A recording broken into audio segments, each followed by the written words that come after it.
Madam, தியா பாப்பா ஒழுங்கா சாப்பிட்றாளா? இல்லை, நீங்கள் சந்தோஷமா இருந்தாதான் பாப்பா நல்லா இருப்பா. ஸ்கூலுக்குலாம் போகிறாளா?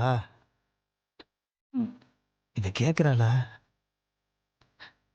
அடிக்கடி கேட்டுக்கிட்டே இருக்கா. என்னாலதான் அவளுக்கு பதில் சொல்ல முடியும்.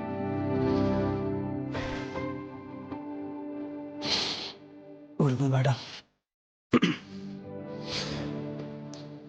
எனக்கு இந்த பரவல் கிரவல் கிடச்சுன்னா கண்டிப்பாக வந்து நான் பாப்பா பார்க்குறேன் மேடம்.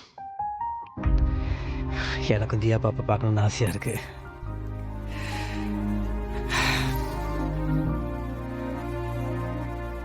மேடம், நீங்கள் சந்தோஷமா இருங்க மேடம். எல்லாமே கூட சீக்கிரம் மாறிடும். ஆமாங்க, எல்லாமே மாறிடும். ஆனா நீங்க கவலைப்படாதீங்க. ரொம்ப நாள்லாம் ஒன்றும் ஆகாது. நீங்க சீக்கிரம் வெளியே வந்துருவீங்க. என்ன மேடம், சட்டத்தை விட லேசாக இடம் போட்டீங்க. நான் உண்மையை ஒத்துக்கிட்டு உள்ள வந்துருக்குறேன். அது எத்தனை நாள் ஆகுமோ ஆகிட்டு போட்டோம் மேடம். எத்தனை வருஷம் ஆனாலும் ஆகட்டும்.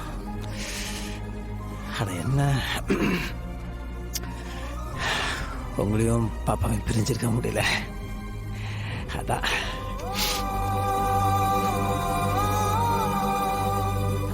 கண்டிப்பா நீங்க வெளியே வந்துருவீங்க வெற்றி. நான் உங்களை நிச்சயமா வெளியே எடுப்பேன்.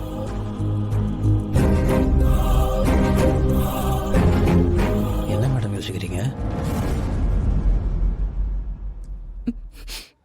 ஒண்ணும் இல்ல. உங்களுக்கு பிடிச்சத நான் சமைச்சு கொண்டு வந்து கொடுத்துருக்கேன். மிச்சம் வைக்காம சாப்பிடுங்க. கண்டிப்பா மேடம். உங்க கையால சாப்பிட்டு எவ்வளவு நல்லாச்சு.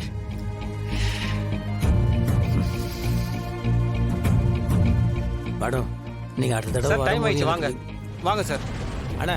ஆனா ஒரு நிமிஷம். அடுத்த தடவை நீங்க வரும்போது தியா பாப்பா கூட்டுவாங்க மேடம். தியா பாப்பா பார்த்து ரொம்ப ஐயோ இல்லை, வேணாம். என் பொண்ணு இந்த மாதிரி இடத்துல கால் எடுத்து வைக்கக்கூடாது. தியா பாப்பா என்னை இப்படிலாம் பார்க்க வேண்டாம் மேடம். நீங்க மட்டும் வாங்க மேடம். நான் போறேன்.